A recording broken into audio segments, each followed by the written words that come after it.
Judul khotbah hari ini, takut akan Tuhan.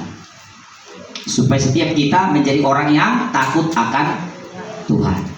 Boleh diulangi? Takut akan Tuhan. 1 Samuel 24 ayat 10 sampai dengan ayat yang ke-12. Lalu berkatalah Daud. Kenapa goyang-goyang ini? Lalu berkatalah Daud kepada Saul, kenapa engkau mendengarkan perkataan orang-orang yang mengatakan sesungguhnya Daud mengikhtiarkan kecelakaanmu? Silakan.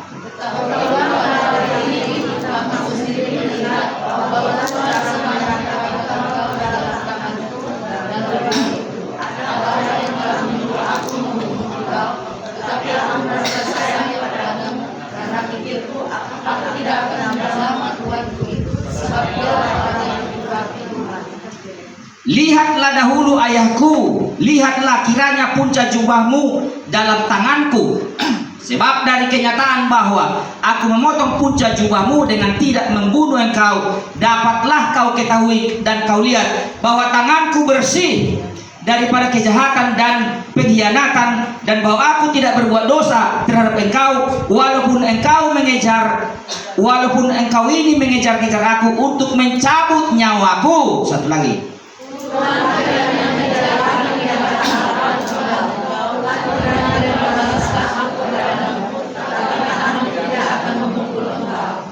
Ya, 3 ayat ini pendahulu akan kita simak baik-baik. Saudaraku, takut akan Tuhan itu adalah sebuah rangkuman dari hidup kudus, hidup setia, hidup adil. Adil dengan adem berbeda ya. Adem itu tenang, slow. Kemudian suka berkorban, kasihnya nyata. Ini dari sekumpulan kebenaran ini dirangkum menjadi sebuah kalimat, orang seperti ini hidup akan Tuhan. Iya.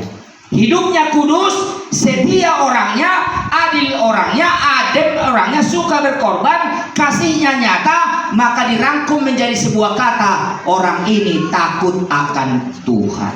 Dan kalau kita takut akan Tuhan, apa berkat yang disediakan Allah bagi orang yang takut akan Tuhan? Kita baca dalam Mazmur 112 ayat 1 sampai 3. Mazmur 112 ayat 1 sampai 3. Haleluya! Berbahagialah orang yang takut akan Tuhan, yang sangat suka kepada segala perintahnya. Anak cucunya akan perkasa di bumi, angkatan orang benar akan diberkati. Ayat 3 saudara baca.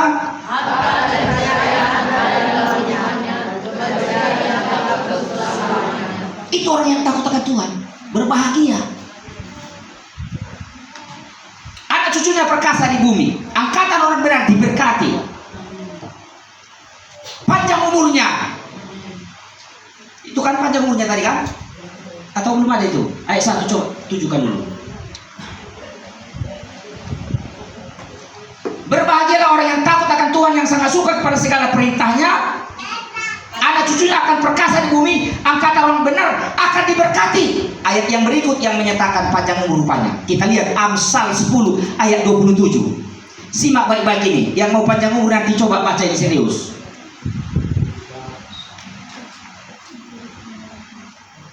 Amsal 10 ayat 27. Amsal. Simak baik-baik. 1, 2, 3 ya. Takut akan Tuhan memperpanjang umur. Ini dia. Tetapi tahun-tahun orang fasik diperpendek. Kira-kira sudah ada yang bosan hidup ini di antara kita? Belum ya? Pingin panjang umur toh? Yang paling kutakuti di muka bumi bukan soal miskin, bukan ada musuh, bukan apa-apa. Yang kutakuti cuma kematian. Cuma kematian. Kalau ada orang datang membuli saya, 100 kali dia ngomong, gak peduli saya. Tapi yang kutakuti hanya satu, kematian, termasuk kematian kekal. Tapi orang yang takut akan Tuhan memperpanjang umurnya. Yang mau panjang umur, mulai hari ini betul-betul belajar takut akan Tuhan. Iya itu, takut Tuhan kan? Satu ayat lagi, Amsal 22 ayat 4. Amsal 22 ayat 4. Ganjaran kerendahan hati dan takut akan Tuhan adalah kekayaan, kehormatan, dan kehidupan. Kekayaan, udah kaya, terhormat lagi, ada kehidupan. Hidup kekal maksudnya itu. Hidup yang penuh bahagia. Oleh karena itu, mari kita belajar. Pertama, mari kita takut akan Tuhan. Di Alkitab hanya 2 orang yang dinamai manusia yang pernah Allah sebutkan aku berkenan kepadanya. 1, Yesus Kristus. 2, Daud. Hanya 2 orang ini yang langsung kalimat muncul dari Allah, aku berkenan kepadanya. Yesus waktu dibaptis, datang suara dari langit berkata, aku berkenan kepadanya. Daud juga kalimat yang sama dari sorga berkata, aku berkenan kepada Daud. Hanya 2 orang ini. Kenapa? Karena Daud itu seorang yang betul-betul takut akan Tuhan. Arti takut akan Tuhan itu, dia tidak mau menyakiti atau mengecewakan Tuhan. Yang termasuk kepentingan Tuhan, yang berkaitan dengan Tuhan, selalu Daud tidak mau main-main. Coba kita kembali kepada 1 Samuel 24 ayat 10 itu. Apa alasan Daud tidak membunuh Saul? Tahukah pertikaian Saul dengan Daud, saudaraku, betapa hebatnya? Dengar baik, 3.000 tentara terpilih dikejar-kejar dengan Daud dengan 3.000 tentara ini oleh Saul. Berbulan-bulan. Akhirnya terpaksa Daud menyingkir ke daerah lain. Tapi saat ini Saul masuk ke sebuah gua kecil. Gua itu gelap. Apa kerjaan Saul di situ? Membuang sampah dari pencernaannya. Daud ada di situ di belakang.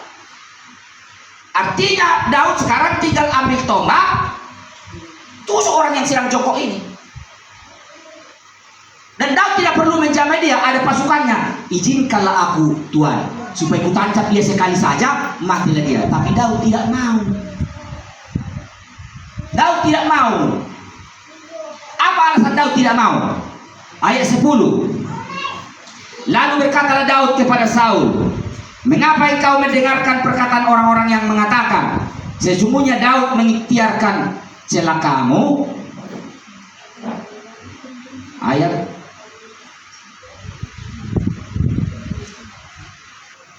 ketahuilah pada hari ini, matamu sendiri melihat bahwa Tuhan sekarang menyerahkan engkau ke dalam tanganku dalam gua itu. Ada orang telah menyuruh aku membunuh engkau, tetapi aku merasa sayang kepadamu karena pikirku, aku tidak akan menjamah Tuhanku itu, sebab dialah orang yang diurapi Tuhan. Itu saja alasannya bagi Daud tidak mau dia membunuh Saul, karena Saul itu bekas orang yang diurapi Tuhan. Makanya Daud itu kalau sudah bicara mengenai urusan Tuhan, dia tidak mau main-main. Karena dalam hatinya, siapa yang menjamah orang yang diurapi Tuhan, menjamah biji mata Tuhan. Zakarias 2 ayat 8. Coba tunjukkan Zakarias 2 ayat 8.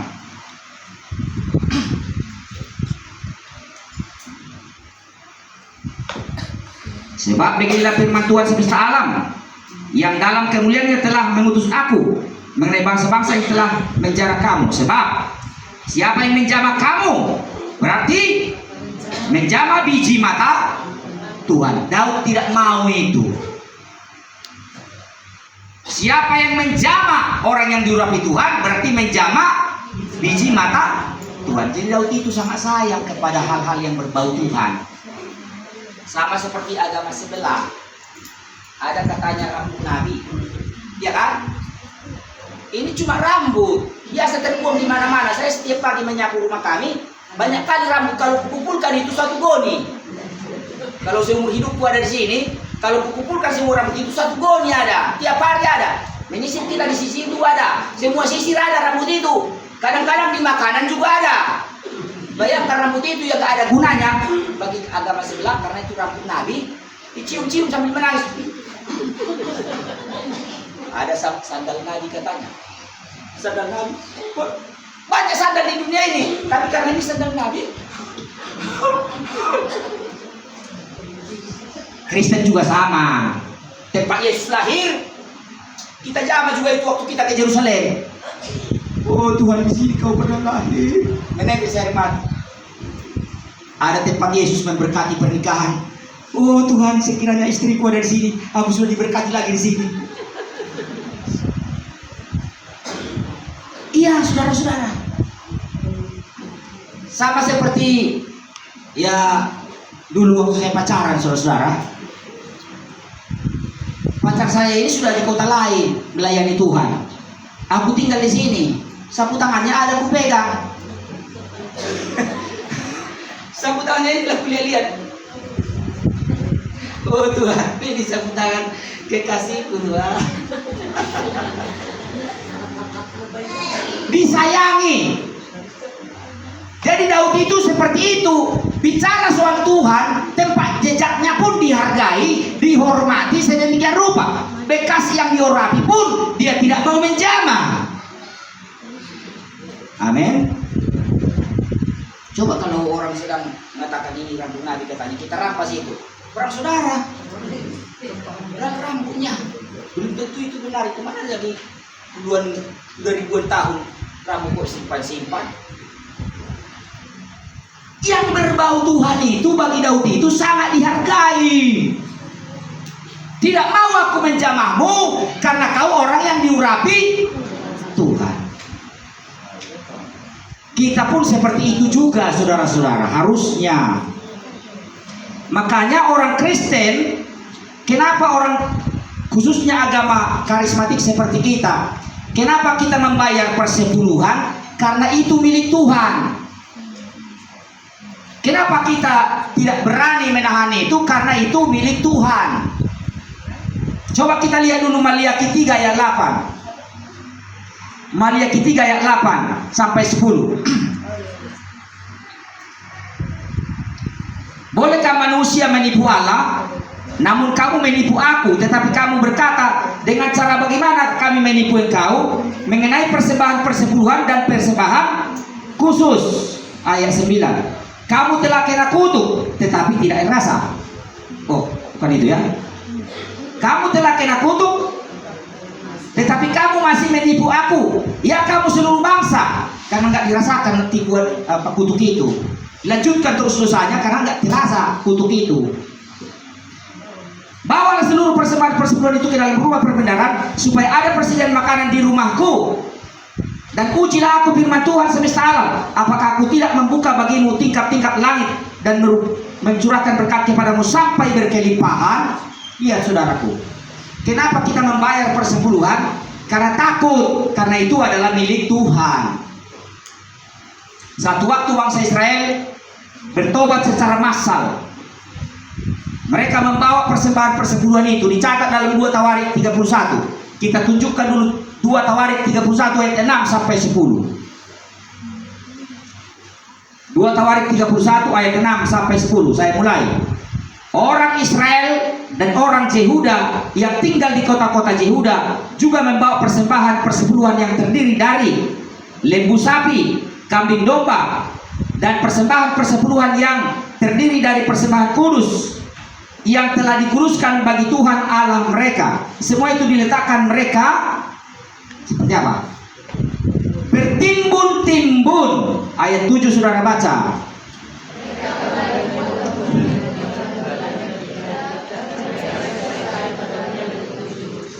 Karena ini tertunggak. Waktu mereka tidak lagi setia pada Tuhan, tertunggak. Jadi tunggakan itu berbulan-bulan, bertahun.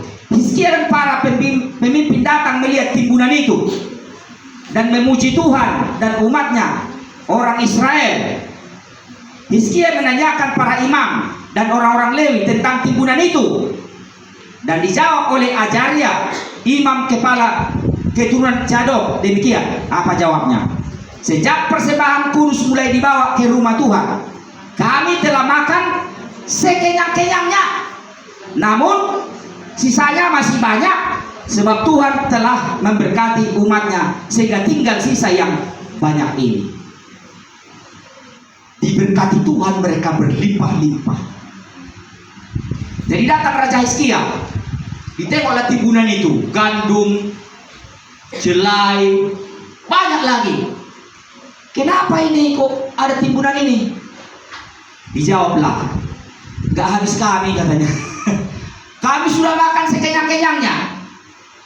Kami sudah bangun villa, sudah bangun rumah, sudah bangun ini, tapi masih tersisa sebanyak ini. Ditimbun, bertimbun-timbun. Memang aturannya harus dibawa ke rumah Tuhan, perpuluhan itu. Jadi karena Tuhan sudah memberkati umatnya, perpuluhannya pun gak habis-habis. Walaupun digunakan sehebat-hebatnya, gak habis-habis juga. Itulah ketika bangsa Israel mulai belajar takut akan Tuhan. Mereka takut akan Tuhan. Jadi saudara-saudaraku yang seperti Tuhan, begitulah Daud ini. Daud kalau sudah bicara soal Tuhan, dia sangat menyayangi, sangat menghormati, sangat menyegani. Bahkan Saul yang sudah menjadi bekas pun dihargai oleh dia. Aku tidak mau menjamah orang yang diurapi Tuhan. Padahal sebenarnya saat itu tidak lagi diurapi Tuhan. Saul itu sudah menjadi kesetanan. Betul nggak? Setan sudah memenuhi dia. Tapi karena ini bekas yang diurapi Tuhan, Daud tidak mau menjamah. Itu sebabnya Allah sangat menghormati Daud, sangat mengapresiasi Daud, karena Daud itu seorang yang takut akan Tuhan. Yang kedua, cepat-cepat saja. Kita kembali ke 1 Samuel 24 ayat 11. 1 Samuel 24 ayat 11. Mari kita baca sama-sama. Ketahuilah pada hari ini, matamu sendiri melihat bahwa Tuhan sekarang menyerahkan engkau ke dalam tanganku dalam gua itu. Ada orang yang telah menyuruh aku membunuh engkau, tetapi aku merasa sayang kepadamu karena pikirku aku tidak akan menjamah Tuanku itu, sebab dialah orang yang diurapi Tuhan. Ayat 12. Lihatlah dahulu ayahku, lihatlah kiranya punca jubahmu ada dalam tanganku ini, sebab dari kenyataan bahwa aku memotong punca jubahmu dengan tidak membunuh engkau, dapatlah kau ketahui dan kau lihat bahwa tanganku bersih daripada kejahatan dan pengkhianatan, dan bahwa aku tidak berbuat dosa terhadap engkau, walaupun engkau ini mengejar-ngejar aku untuk mencabut. Kalimat ini kita potong dulu sedikit, yang berbunyi, dapat kau buktikan, kau lihat dengan jelas, kau ketahui bahwa tanganku apa? Tanganku bersih. Sekarang kita mencanangkan dulu kepada diri kita dan kepada orang sekeliling kita, tanganku bersih. 1, 2, 3 ya. Tanganku bersih. Daud mengusahakan dengan sekuat tenaga, tangannya harus bersih. Ada suami istri masuk di mobil, saudara-saudara. Si suaminya ini adalah preman alias garang. Lalu istrinya ini seorang yang takut Tuhan. Paham? Paham? Disenggollah mereka sama mama-mama. Disenggol mobilnya. Begitu disenggol mobilnya, marahlah si suami ini. Tapi dia laki-laki, gak mungkin dia turun menggampar perempuan ini. Dia bersama bininya, kau turun dulu, gampar dulu itu, gampar. Apa kata istrinya? Aku tidak mau mengotori tanganku. biarkan aja itu. Aku tidak menggunakan tanganku untuk sesuatu yang tidak berguna. Aku tidak mau mengotori tanganku. Kalau kau marah, adukan saja sama polisi. Aku tidak mau tanganku, tidak mau kotor. Ini prinsip yang perlu kita pegang. Amin. Harus dibuktikan oleh semua orang sekeliling kita. Harus terbukti pada Tuhan bahwa tangan kita bersih.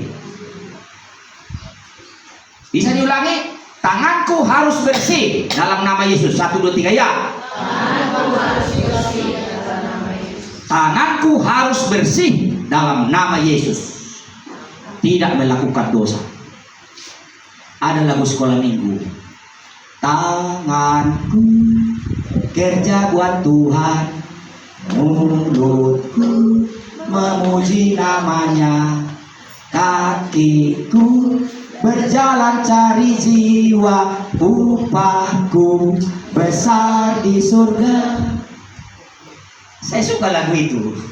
Tanganku kerja buat Tuhan, mulutku memuji namanya, kakiku berjalan cari jiwa, upahku besar di surga. Tanganku bersih. Bukan hanya tangan, mulutku bersih terhadap semua orang. Berani saudara? Berani saudara mengatakan mulutku bersih terhadap semua orang? Kita mulai. 1, 2, 3 ya. Mulutku bersih terhadap semua orang. Berarti tidak ada caci maki, tidak ada umpat, tidak ada kebohongan, tidak ada manipulator. Mulut bersih. Bersih. Bukan hanya mulut bersih, rumahku pun harus bersih. Aduh, ampun, saya pernah datang di rumah orang, saudara-saudaraku. Ini teman kita dulu satu jemaat, tapi sekarang sudah pindah. Karena sudah pindah, berani saya omongin dia. Pulang kampung lah dia sekeluarga. Pak Pendeta, Pak Gembala, tolonglah supaya anak muda Bapak disuruh dulu menjaga rumah kami selama kami tahun baruan di kampung. Oke. Kita suruh, dikasihlah kunci sama kita. Jadi saya suruh anak saya ke sana. Kau tidur sana? Takut. Udah kadung janji. Lagi pula kalau mereka kehilangan nanti, kita yang susah seperti ibu ini kehilangan, kita pun susah juga. Makanya kalau cicilannya tahun depan, saya usahakan bantu. Maksimal 1 kali. Kalau saudara juga mau bantu, lapor. Jadi saya datang di rumah itu, buka pintu itu, aromanya lumayan. Sampah ada di mana-mana. Ada kerak nasi yang sudah berhari-hari nggak diurus, nggak dibersihkan. Tahu saudara, bersihkan semua, kiclong, mengkilat semua. Piring yang situ menumpuk, ku bersihkan semua, totalitas ku bersihkan semua. Rapi, bukan hanya bersih, tapi rapi. Ada lagi teman juga. Hal yang sama terjadi.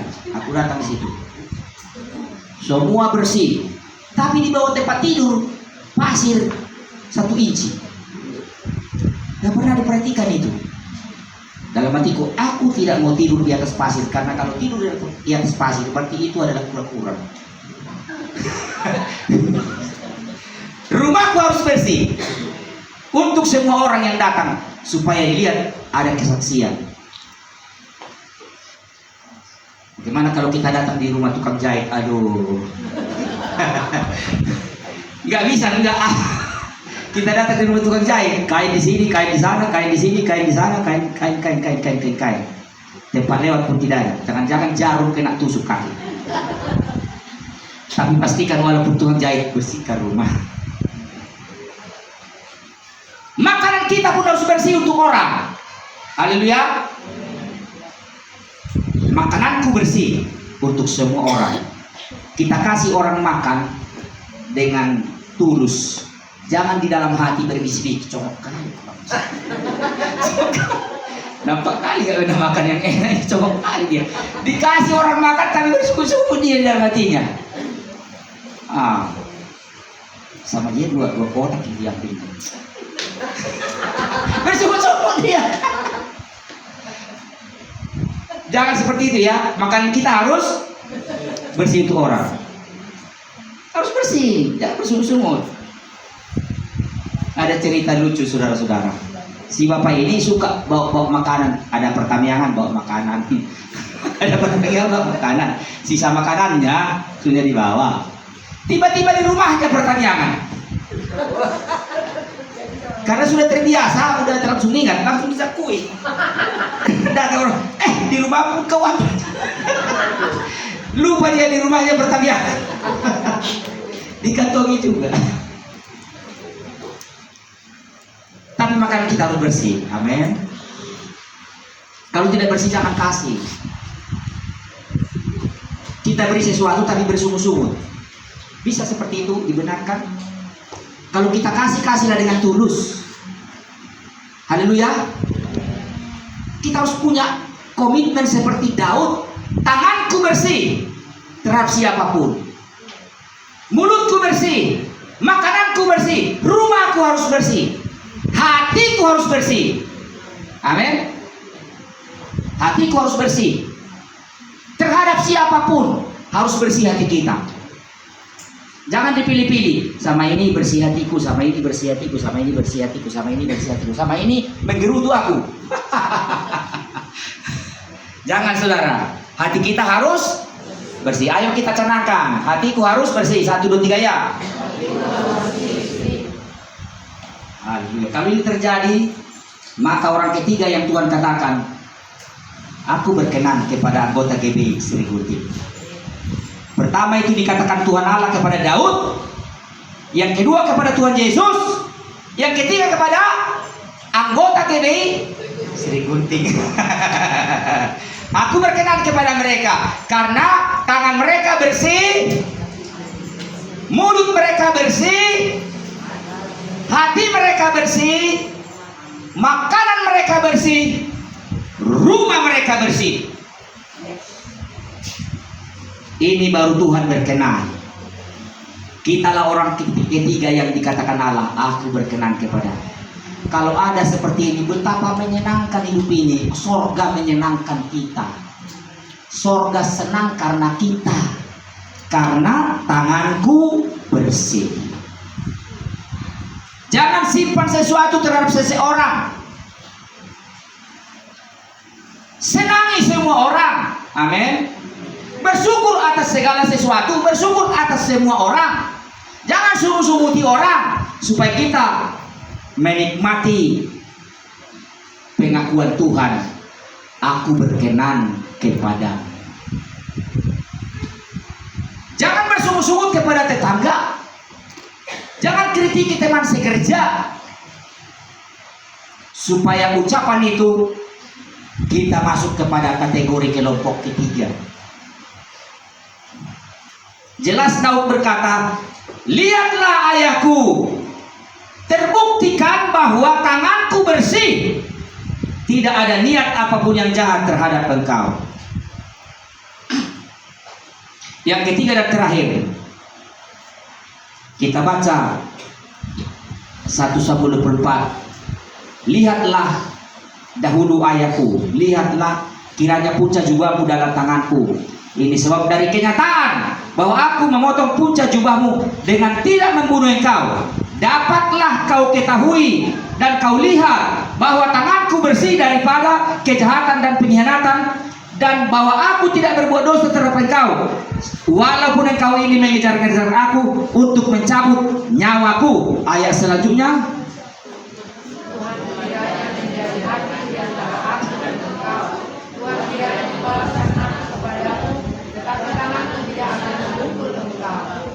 ini yang ketiga. Yang pertama tadi adalah tidak mau mengecewakan Tuhan. Itu orang takut akan Tuhan. Yang kedua, tangan bersih, mulut bersih terhadap siapapun, hati bersih terhadap siapapun, rumah bersih, makanan bersih, termasuk nama bersih. Gimana caranya supaya nama bersih? Jangan ada utang yang tak dibayar.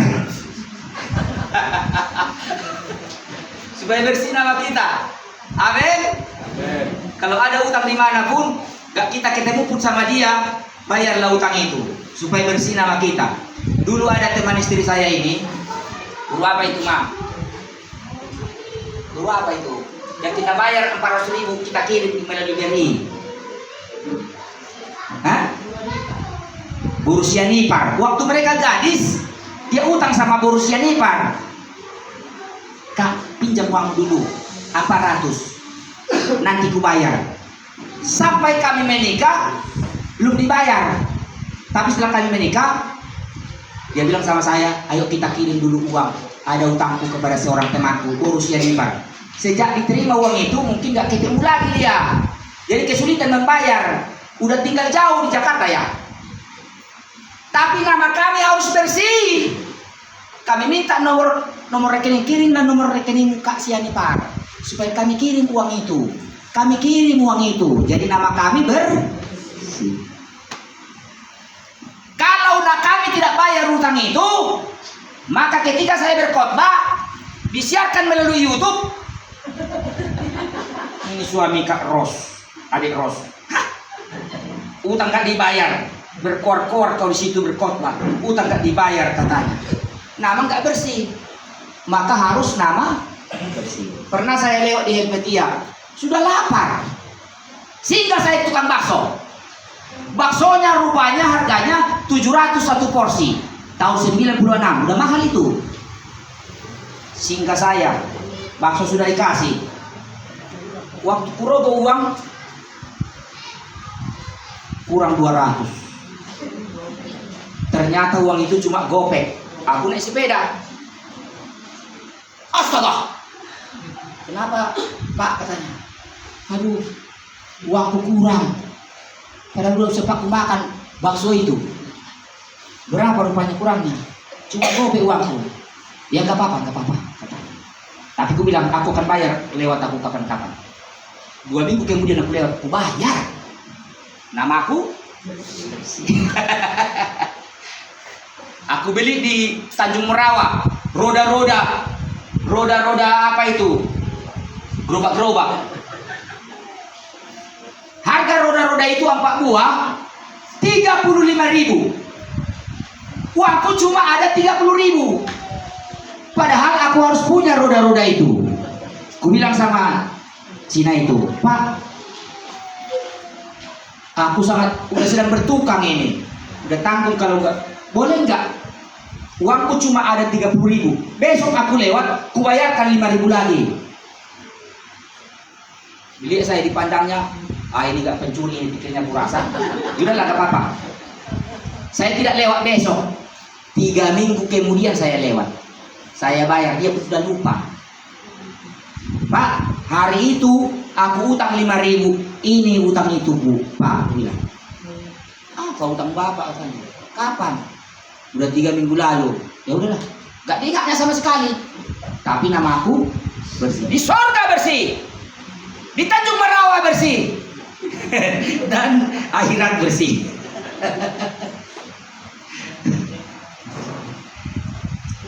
Tuhan kiranya menjadi hakim antara aku dan engkau. Khotbah beberapa minggu lalu, Tuhan ada di antara aku dan engkau.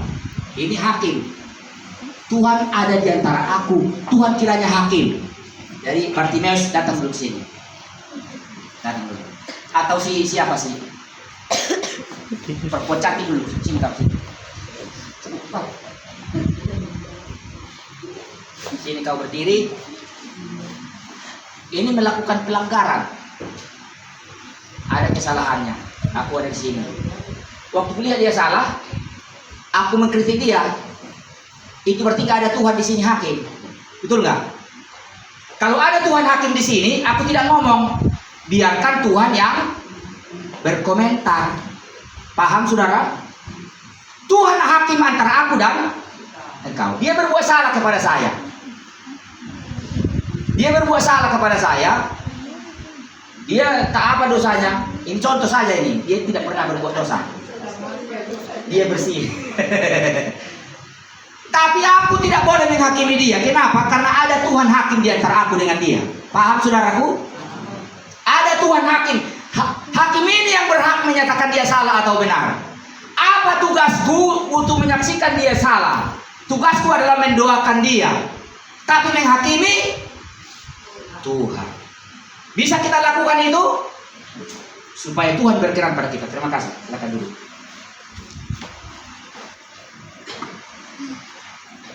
Tuhan kiranya menjadi hakim antara aku dan engkau. Jadikan Tuhan menjadi hakim antara kita dengan siapapun. Jadikan Tuhan menjadi hakim. Jangan kita menjadi hakim. Kita lihat orang salah, apakah pada kita atau kepada orang lain. Jangan berkomentar karena kita dianggap bersalah mengambil tugas yang tidak menjadi tugas kita. Sekarang kita baca 1 Samuel 20 ayat 23. 1 Samuel 20 ayat 23. Tentang hal yang kita janjikan itu antara aku dan engkau. Sesungguhnya Tuhan ada di antara aku dan engkau sampai selama-lamanya. Ini janji Jonathan kepada Daud. Ada Tuhan di antara aku dengan engkau.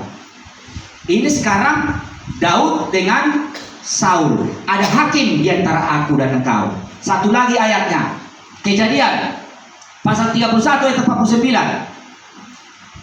Pasal 31 ayat 49.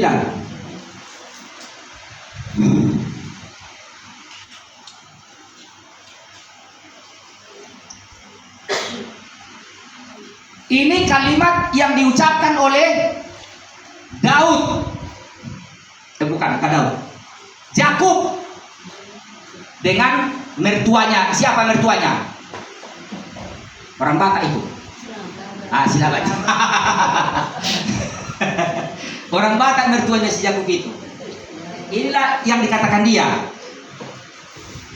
Dan juga Mispa, sebab katanya Tuhan kiranya berjaga-jaga antara aku dan engkau apabila kita berjauhan. Atau kita baca ayat sebelumnya dan sesudahnya nanti kita tahu alur ceritanya ya. Baca ayat selanjutnya, ayat sebelumnya, mungkin ayat yang ke-47. Laban menamai timbunan batu itu Jegar Sahaduta, tetapi Yakub menamainya Galet. 47 saudara, 48 saudara baca.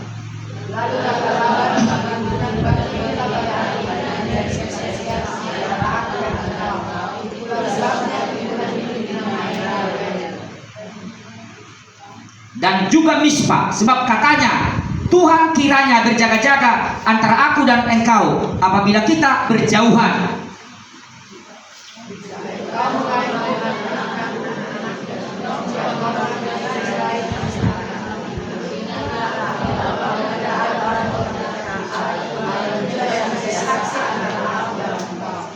Ini si Laban punya 2 anak perempuan.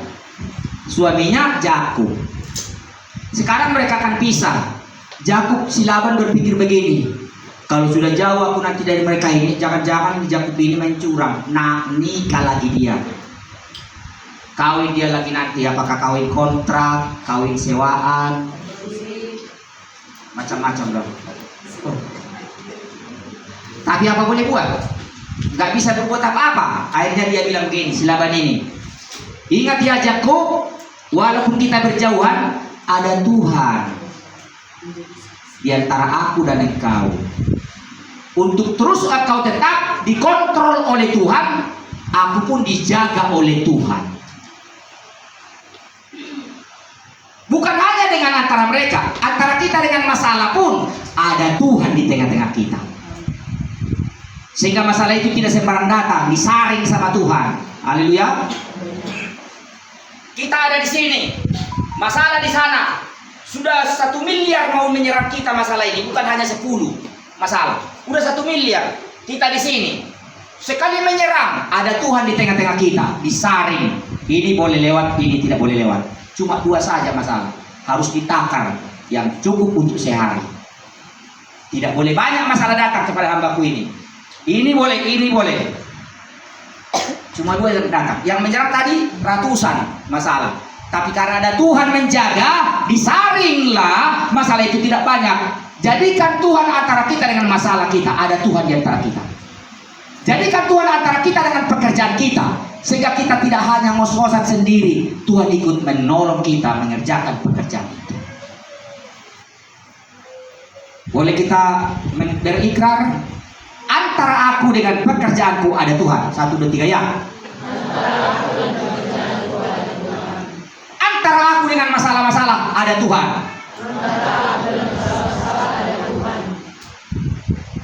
Antara aku dengan harta ada Tuhan.